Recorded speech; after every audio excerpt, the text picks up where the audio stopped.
बिस्मिल्लाहिर्रहमानिर्रहीम। शुरू अल्लाह के नाम से जो बड़ा मेहरबान निहायत रहम करने वाला है। तो गाइस और हमारे स्टूडेंट्स, इंशाल्लाह ग्रिप ग्रिप हम पढ़ेंगे इस सेकंड पार्ट में। अगर आपने फर्स्ट पार्ट नहीं देखा हो तो लाजमी देखें, क्योंकि हमने एक बहुत एक प्लान से किया हुआ है, ठीक है। उससे बहुत ज़्यादा एमसीक्यूज आते हैं। तो ग्रिप क्या है? Grief is an emotional response to a loss, ठीक है। तो ये हमारे पास ग्रिप जो है गम, उसको हम उर्दू में गम कहते हैं। कि ये इमोशनल रिस्पांस होते हैं लॉस के। जब एक पर्सन, एक चीज़, एक वैल्यू आप ऑब्जेक्ट आपसे लॉस हो जाए तो आप क्या हो जाते हैं? गमज़दा हो जाते हैं। फिर क्या हो जाता है कि grief is a form of sorrow involving feeling, thought and behaviour caused by bereavement, ठीक है। तो हमारे पास जो ग्रिप होते हैं ना, तो ये हमारे पास एक गम का फीलिंग होते हैं, ठीक है। और थ्रू आउट द बिहेवियर आप क्या करा देते हैं कि मुकम्मल तरीके से जब आपसे कोई चीज़ लॉस हो जाए तो फिर ब्रेवमेंट कास्क होते हैं, ठीक है। तो फिर ब्रेवमेंट क्या है? ब्रेवमेंट हम आगे पढ़ेंगे, ठीक है। ग्रिप इज द, हम अभी आपको बताएंगे कि ब्रेवमेंट हमारे पास सब्जेक्टिव क्या हो जाते हैं? सब्जेक्टिव रिस्पांस होते हैं। जब आपसे कोई भी किसी तरह का भी चीज़ मतलब लॉस हो जाते हैं। फॉर एग्जांपल एक खानदान में, एक फैमिली में डेथ हुआ, तो फिर उसके लिए जो 3 दिन उसके मतलब हुजरे में इसी तरीके से जो हम उर्दू में या पुख्तू में कहते हैं कि लाशनी वगैरह, ये सब चीज़ें, तो ये ब्रेवमेंट होते हैं, ठीक है। तो वो सब्जेक्टिव रिस्पांस होते हैं, ताकि आप जो डेथ फैमिली होते हैं ना, फैमिली के जो डेथ पर्सन या उसकी जो अटेंडेंट होते तो उसके साथ गुजारते हैं, ताकि उसकी जो ग्रेप होते हैं वो क्या हो, वो कम हो, ठीक है। Grief is the physical, psychological and spiritual response to loss, ठीक है। तो ये हमारे पास ग्रिप जब आ जाए तो ये एक पर्सन से क्या हो जाती है कि साइकोलॉजिकली, फिजिकली, स्पिरिचुअली वो उससे क्या होता है, ये रिस्पॉन्स होती है लॉस को, ठीक है। जब फिजियोलॉजिकली, साइकोलॉजिकली, स्पिरिचुअली रिस्पॉन्स आप शो करते हैं ना लॉस को, उनको हम क्या कहते हैं? ग्रिप कहते हैं, ठीक है। Grief is a set of cognitive, emotional, and social difficulty that follow the death of a loved one, ठीक है। जब एक मतलब आप मोहब्बत करने वाले एक चीज़ को, एक चीज़ के साथ आप मोहब्बत करते हैं, ठीक है, और वो आपके साथ आपसे चला जाए, ठीक है।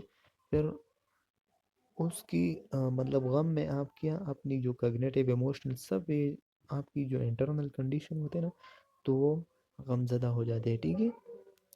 तो the grief process involve a sequence of affective, cognitive, and psychological state as a person responds to finally accept a loss, ठीक है। तो ग्रिप में हम ये लोग क्या करा देते हैं कि कॉग्निटिव जो माइंड होते हैं, उसकी माइंड, और वो बहुत ज़्यादा साइकोलॉजिकली इफेक्ट होते हैं, ठीक है।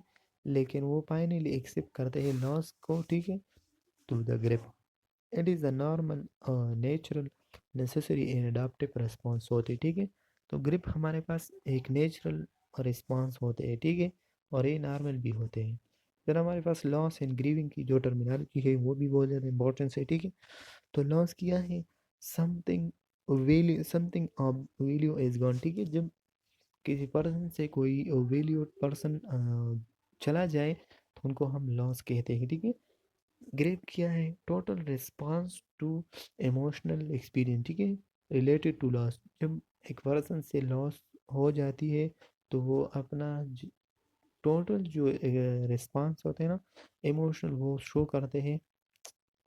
मुकम्मल तौर पर वो गमज़दा हो जाते हैं, ठीक है। तो उनको हम ग्रेप कहते हैं। ये इसी तरीके से मुकम्मल क्या करना है, रटा करना है, ठीक है। वो काफ़ी फेस करते हैं केमी वाले जो होते हैं, ठीक है। ब्रेवमेंट क्या है? तो सब्जेक्टिव रिस्पांस टू बाइलअप वन, ठीक है। हमने पहले ही बताया कि जब पर्सन के साथ आप क्या करते हैं, जब वो सब्जेक्टिव रिस्पांस मतलब खुद वो दूसरे के पास जाते हैं और उनको मतलब उनकी हौसला अफजाई के लिए और उनको सब्र की तलकीन देते हैं, तो वो हमारे पास ब्रेवमेंट होते हैं, ठीक है। फिर मॉर्निंग है। मॉर्निंग हमारे पास बिहेवियरल रिस्पांस होते हैं। फॉर एग्जांपल एक पर्सन जब डेथ हो जाते हैं ना, तो ये लोग अपने आप को सपेड़ों पे मतलब सपेड़े देते और इसी तरीके से क्राइंग कराते हैं, ठीक है। तो ये सब जो रिस्पांस होते हैं ना, तो वो हम मर्निंग में काउंट करते हैं। फिर हमारे फंक्शन ऑफ ग्रिप किया है, to make the outer reality of the loss into an internally accepted reality. ठीक है, तो वो क्या करा देते हैं, जो इंटरनल रियलिटी होते हैं ना, तो वो एक्सेप्ट कर देते हैं। ठीक है, तो हमारे पास क्या हो जाते हैं कि वो एक्सेप्ट करते हैं, आउटर रियलिटी को एक्सेप्ट करना। ठीक है, एन इंटरनल एक्सेप्टेड रियलिटी, जितने भी आउटर रियलिटी होते हैं तो वो लॉस के बारे में वो एक्सेप्ट करते हैं इंटरनली। ठीक है, तो ये फंक्शन है ग्रिप के। तो ग्रिप के ज़रिए हम जब लॉस होते हैं ना, तो अपने नॉर्मल कंडीशन में आ जाने के लिए ग्रिप होना लाजमी है। ठीक है, तो फिर उसके बाद इंसान कंपार्ट होते हैं। ठीक है, to lessen the emotional attachment to the lost person और ऑब्जेक्ट। अगर आप एक आपसे मतलब वो ऑब्जेक्ट या चीज़ आपसे मतलब चली जाती है, ठीक है, तो उससे आपको एक लेसन मिल जाती है। ठीक है, मतलब इमोशनली आपको एक सबक मिल जाती है। To make it possible for the bereaved person to become attach to other people or object. ठीक है, जब एक पर्सन आपसे मतलब लॉस हो जाते हैं ना, तो वो आपके यहाँ ब्रेव दूसरे लोगों के साथ मतलब आप चले जाते हैं, उनको सब्र की तलकीन देते हैं और उनको कहते हैं कि जो अदर बंदे हैं और वो लाफ है, मतलब वो लाइफ गुजारते हैं। ठीक है, तो उसके साथ क्या करें, उसके साथ अच्छे रवैये इख्तियार कराएं। ठीक है, फिर हमारे पास टाइप्स ऑफ ग्रेप हो गया, तो एंटिसिपेटरी ग्रेप हो गया। वो हमने पहले ही बताया कि एंटिसिपेटरी ग्रेप वो ग्रेप है जो कि आपसे लॉस होने वाला है और वो आप बता रहे हैं। फिर नॉर्मल और कॉमन ग्रेप ये भी इसी तरीके से है। कॉम्प्लिकेटेड ग्रेप भी हो गया, मतलब ये भी आप क्या करना है कि कॉम्प्लिकेटेड ग्रेप होना लाजमी है। ठीक है, और फिर हमारे पास डिस्फ्रेंचाइज ग्रेप है, तो ये फोर जो है वो आपने वो डीपली गूगल में सर्च करना है। ठीक है, तो ये भी आपने एक एक सर्च करना है। ठीक है, उस बहुत ज़्यादा एक्सप्लेन में गूगल में क्या हुआ है। ठीक है, वो कोई भी किसी तरह का भी मतलब स्लाइड वगैरह में ये नहीं मिलता। ठीक है, फिर हमारे पास कॉमन ग्रेप रिएक्शन क्या है, तो a grief reaction is a set of psychological somatic body symptom that result from extreme sorrow and loss। ठीक है, these reaction fall into four different category। ठीक है, तो हमारे पास जब कॉमन ग्रेप रिएक्शन होते हैं ना, तो एज अ पर्सन अब आप ऐसा करते हैं कि साइकोलॉजिकली और आपकी जो बॉडी होते हैं वो सिम्टम को जाहिर करा देते हैं। ठीक है, मुख्तलिफ किस्म के मतलब लॉस की, जब आपसे लॉस हो जाते हैं ना, तो आप ग्रिप के ज़रिए आप ये पोर रिएक्शन करा देते हैं। एक तो आप थॉट पैटर्न, आपकी जो पैटर्न होते हैं ना बातों की, जो पैटर्न है वो क्या हो जाते हैं, ख़राब हो जाते हैं, या तो बहुत ज़्यादा इरिटेबल हो जाते हैं। ठीक है, वो सनाक हो जाते हैं, एंगर हो जाते हैं। ठीक है, फिर फिजिकल जो सेंसेशन होती है वो भी, उसमें भी कोई चेंजेस आ जाती है, या इमोशनल आप डिस्टर्ब होते हैं, या इसी तरीके से बिहेवियर भी आप डिस्टर्ब होते हैं। ठीक है, ठीक है, तो हमारे पास क्या होता है कि फिर common clinical manifestation of grape क्या है। ठीक है, एक तो कॉमन क्लिनिकल मैनिफेस्टेशन ये है, इसका मतलब ये है कि आप मतलब किस साइन और सिम्टम को शो करेंगे एज अ क्लिनिकल आप जब ग्रिप में हो। ठीक है, तो फिर शॉक एंड डिसबिलीव होते हैं। जब एक पर्सन ग्रिप में होते हैं ना, तो वो बहुत ज़्यादा वो बिलीव, उसका बिलीव जो है वो डिस्टर्ब होते, वो कंफ्यूज कंफ्यूज सारा लगता है। ठीक है, सैडनेस होते हैं वो बहुत ज़्यादा खप्पा हो जाते हैं। ठीक है, गिल्ट होते हैं वो फिक्रमंदी में आ जाते हैं। ठीक है, वो बहुत ज़्यादा फिक्रमंद होते हैं।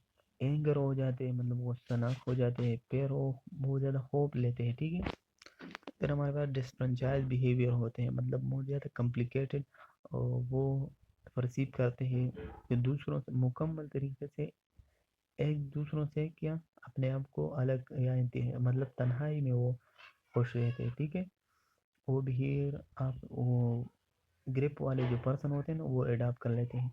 फिजिकल सिम्टम उसमें भी आ जाते हैं, कि एनोरेक्सिया हो जाता है, मतलब उनकी जो digest ability of the digestion होते हैं वो कंप्रोमाइज़ हो जाते हैं, ठीक है। और वो सही तरीके से खाना जो है वो हज़म नहीं करता, ठीक है। फिर उसकी जीआईटी के इशू बन जाती है, ठीक है। वो सही तरीके से मतलब एब्जॉर्प्शन और उसी तरीके से जो पेरिस्टालसिस मूवमेंट होते हैं, तो कॉन्स्टिपेशन और डायरिया भी अकर हो जाती है उनको। फिर हमारे पास उनको शॉर्टनेस ऑफ ब्रीथ भी आ जाते हैं, ठीक है। मतलब रेस्पिरेटरी भी अकर हो जाती है, रेस्पिरेटरी सिस्टम भी अकर हो मतलब क्या हो जाते हैं, डिस्टर्ब होते हैं। फिर हमारे पास स्टेज ऑफ ग्रीफ जो है वो हमारे पास, फिर हमारे पास जो गोबलर रोज ने ये थ्योरी बनाए हुए है, तो ये आप याद रखें, ठीक है। इससे भी एमसीक्यू आया था, ठीक है। तो गोबलर रोज जो है वो उसने ग्रिप के बारे में 5 स्टेजेस की जो एक थ्योरी बनाया है। तो वो क्या कह रहे हैं देखें, an extensive research with terminally ill patient identify 5 stage of feeling and behaviour that individual experience in response to a real perceived and anticipated loss, ठीक है। तो हमारे पास ये 3 जो है वो हमारे पास क्या है, अगर एक पर्सन ऐसा हो, ये उसने रिसर्च की से निकाला हुआ है, ठीक है। कि जब एक पर्सन टर्मिनली इल हो, ठीक है, पेशेंट, तो ये 5 स्टेजेस जो है वो लाजिम उससे गुजरता हो, ठीक है। फिर बाद में जो है वो मतलब ग्रिप क्या करे, ग्रिप को ख़त्म कर देते हैं, ठीक है। तो वो ये 3 रिस्पांस जो है वो शो करेंगे, मतलब वो एक्चुअल ग्रिप भी शो करेंगे, परसीव ग्रिप भी शो करेंगे, और इंट्यूटिव बेस्ड ग्रिप की जो मतलब होते हैं लॉस, वो भी शो करेंगे। मतलब ये तीनों जो है, जब लॉस लॉस के बारे में ग्रीप आते हैं, जब लॉस नहीं होते ना तो ग्रीप नहीं आते, ठीक है। ये अब याद रखें। गोबलर रोज स्टेज जो है वो हमारे पास अब ग्रीविंग 1969 में उसने किया था, और कितने हैं 5, ठीक है। तो ये आप याद रखिए, ठीक है, 5 स्टेजेस हैं। फिर हमारे पास पहला जो सबसे पहले तो ये पैटर्न आपने याद रखना है कि सबसे पहले डिनाइल करा देते हैं, फिर एंगर, फिर बार्गेनिंग, फिर डिप्रेशन, फिर एक्सेप्टेंस, ठीक है। तो ये आपने याद रखना है, ठीक है। इसी तरीके से ये पैटर्न आपने लाजिम याद रखना है। फिर उसके बाद एक एक हम पढ़ेंगे। तो सबसे पहले क्या है कि डिनाइल करा देते हैं या आइसोलेशन करा देते हैं। सबसे पहले denial is a conscious and unconscious, ठीक है। Conscious and unconscious refusal to accept information reality, for example relating to the situation concerned, it is defendant's mechanism and perfectly nature, ठीक है। जब एक पर्सन को मतलब ग्रिप वाकई हो जाती है ना, तो वो क्या हो जाती है, वो कॉन्शियसली भी और अनकॉन्शियसली भी वो एक इंफॉर्मेशन को पना मतलब छुपाना चाहते हैं, ठीक है। और जो रियलिटी उनको नज़र आती है वो भी उसको डिनाइल करा। डिनाइल और आइसोलेशन का मतलब ये है कि एक चीज़ को आप जानते हैं कि ये मतलब रॉन्ग चलते हैं, ठीक है, लेकिन आप इग्नोर करते हैं, तो उनको हम डिनाइल करते हैं, डिनाइल कहते हैं, ठीक है। तो ये डिपेंडेंट डिफेंसिव मैकेनिज्म परफेक्टली ये नेचर भी होता है, ठीक है। और ज़्यादातर ये मजबूरी की वजह से भी हो जा सकती है, ठीक है। ताकि अगर किसी के पास मतलब इकोनॉमिक सही तरीके से ना हो, तो वो भी जब वो अ, खरीद नहीं सकते, ठीक है, जो ज़्यादा मतलब एक्सपेंसिव मेडिकेशन होते हैं ना, तो वो ये डिनाइल करा देते हैं उनके लिए कि कोई भी नहीं है, ठीक है। और या एक पर्सन ऐसा पर्सन होते हैं ना कि वो एडाप्टेटिव पर्सन होते हैं, कि किसी तरह का भी कोई भी गम उस पे आ जाए तो वो क्या करा देते, कि वो खैर करेगा, अल्लाह खैर करेगा, ठीक है। फिर हमारे पास सेकंड जो है वो हमारे पास क्या है कि एंगर स्टेज है। तो anger can manifested in difference way, मुख्तलिफ किस्म मुख्तलिफ वे पे वो क्या करा देते, एंगर हो जाती है।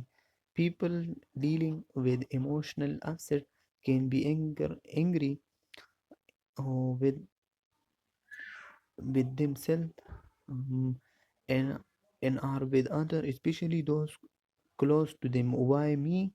And it is not fair or common comment often express during anger stage. ठीक है, तो आप ये याद रखें कि जब वो एक ये इमोशनली मतलब वो तो बहुत ज़्यादा अपसेट होगा, मतलब गुस्सा होगा एंगर की कंडीशन में। ठीक है, सेकंड कंडीशन है।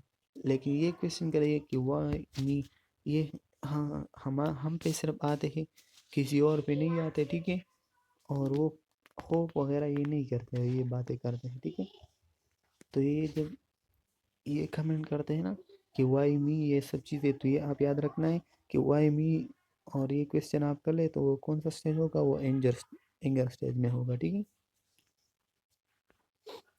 फिर जो तीसरी नंबर पर है वो हमारे पास क्या है कि बार्गेनिंग होती है।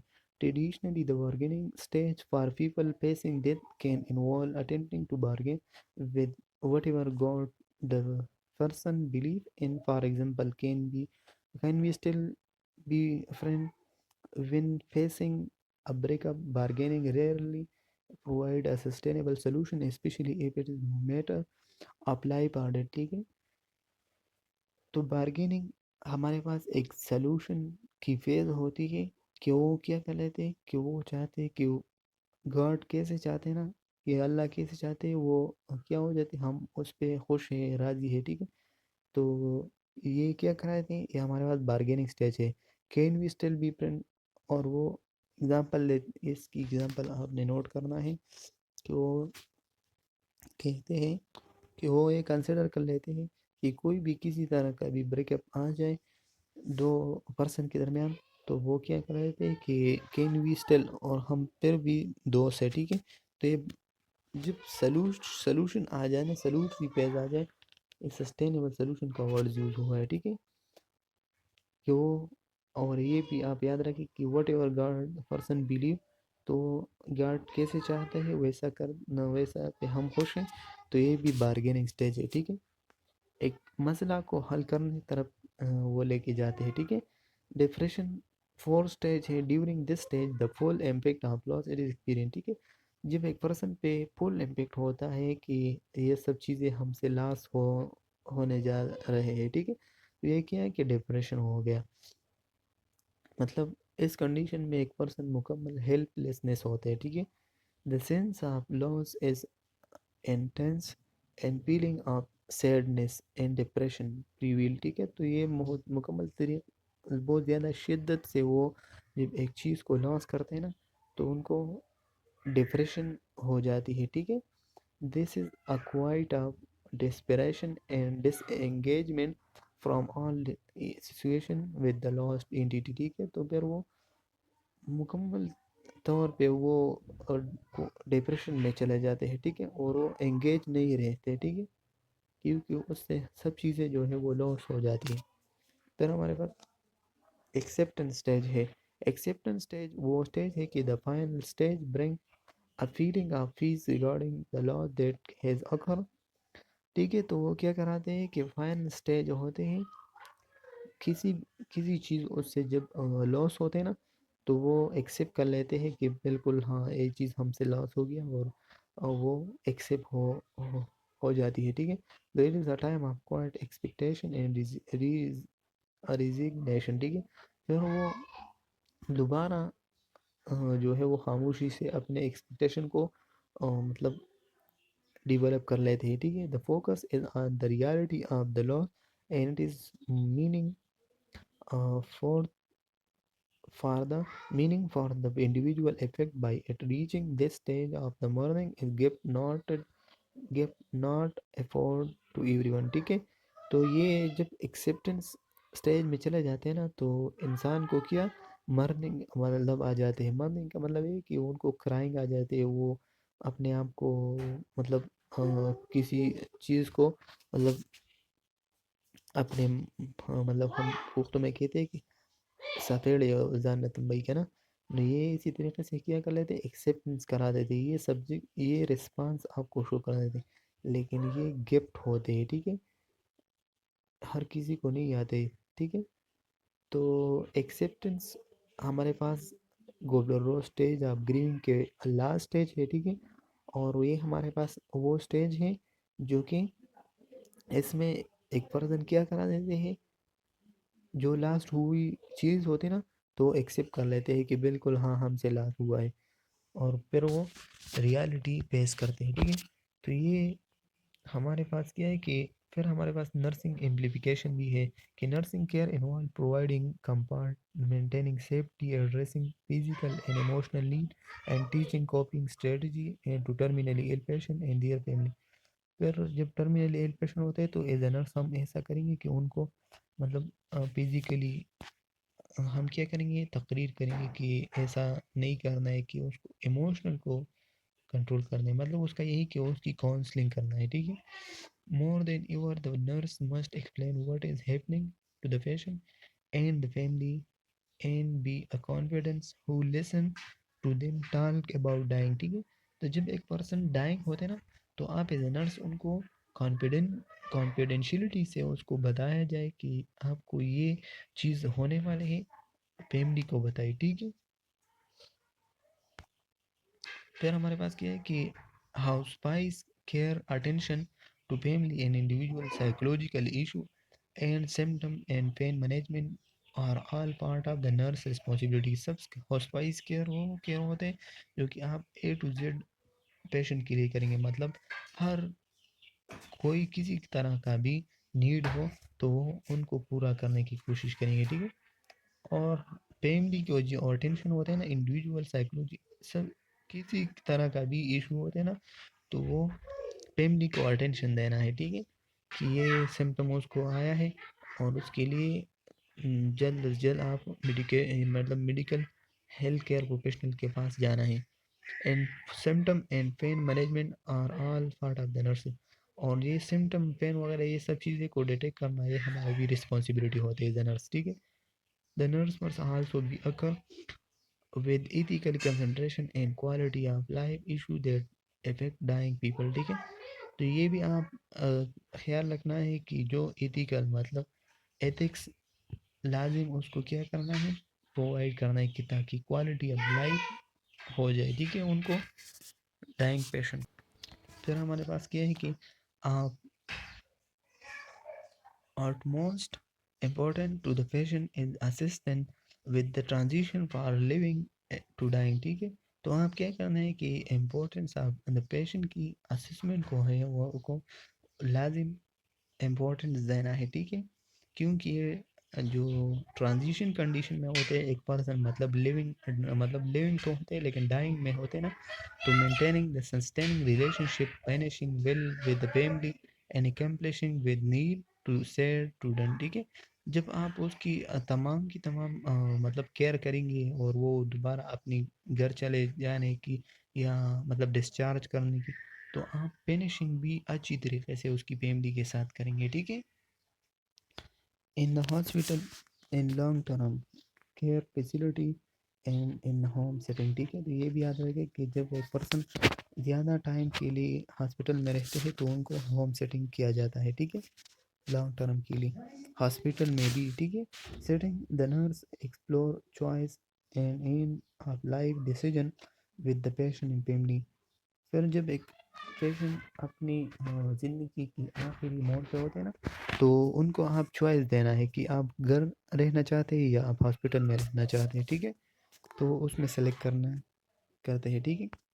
फिर हमारे पास refer to home care and hospice service as well as specific referral appropriate for the management of the situation and initiate, ठीक है। तो फिर वो आप रेफर करते हैं अगर होम होम मतलब जाना चाहते हैं तो उनको कह देना है और उनको सब मैनेजमेंट के बारे में उनकी फैमिली को बताना है, ठीक है। कि इस वक्त उसको ये देना है, मतलब केयर करना है, मेडिकेशन सही टाइम पे देना है, ये सब आप उसको उसकी फैमिली जो है वो अंडरस्टैंड करना है, ठीक है। The nurse is also an advocate for the dying person and work to uphold that person rights, ठीक है। फिर एज ए नर्स आप ये करेंगे कि वकालत करेंगे डाइंग पेशेंट के लिए, कोई भी मतलब किसी तरह का भी राइट्स हो उनको प्रोवाइड करना है, ठीक है। एडवोकेसी का मतलब है कि बिहाफ ऑफ द क्लाइंट आप उनकी जो राइट्स है ना उनके लिए आप लड़ते हैं, ठीक है। The use of living will An advance directive allow the patient to exercise the right to have a good health or die with dignity। ठीक है, तो फिर क्या करना है कि एडवर्स डायरेक्शन को भी देखना है। ठीक है, कि एक पेशेंट की राइट ये होती है कि उसको एक्सरसाइज किया जाए ताकि उसकी गुड हेल्थ क्या हो, मेंटेन हो, या मतलब डाई हो लेकिन उसकी डिग्निटी, उसकी इज्जत है, इसको इसका ख्याल रखना है। ठीक है, तो हमारे पास ये चैप्टर ख़त्म हो गया। लेकिन मैं आपको ये जो गोबलर हॉर्स थ्योरी है उन पे आपको एक ओवरव्यू देता हूँ। तो डिनाइल हम ये करेंगे कि उस चीज़ को हम रिफ्यूज़ कर दें, हम नहीं मानते, मतलब डेड हो गया कि लॉस हो गया, लेकिन हम क्या, हम एक्सेप्ट नहीं करते, डिनाइल कर देते, इग्नोर कर देते हैं। ठीक है, फिर जब आप डिनाइल कर देते हैं और डिनाइल के आपको गुस्सा आ जाता है, एंगर आ जाता है। ठीक है, फिर आप ये कहते हैं कि वाई मी, ये हम पे सिर्फ आते हैं, दूसरों पे नहीं आते, ये वर्ड्स उसने इस्तेमाल हुए। फिर हमारे पास जो बार्गेनिंग है ना, बार्गेनिंग में आप फिर नॉर्मल कंडीशन में आ जाते हैं कि मतलब God what ever you want, मतलब अल्लाह जैसे चाहते हैं ना वैसा हम खुश होते हैं। फिर डिप्रेशन, और फिर डिप्रेशन भी अक्सर लोगों को जब बार्गेनिंग सही तरीके से नहीं होते तो फिर वो डिप्रेशन में चले जाते हैं। ठीक है, और वो बहुत ज़्यादा हेल्पफुलनेस आप फील करते हैं कि कोई भी हमारा हेल्प वाला नहीं है। फिर हमारे पास एक्सेप्टेंस ये भी वो फिर फाइनल स्टेज है, तो वो एक्सेप्ट करते हैं कि लॉस हुआ है। ठीक है, तो ये 5 स्टेज इसी तरीके से याद रखना है। ठीक है, और अगर आप इस यूट्यूब चैनल पे नहीं हैं तो सब्सक्राइब कीजिए और लाइक कीजिए, हमारे लिए मोटिवेशन होती है। ठीक है, खुदा हाफिज़।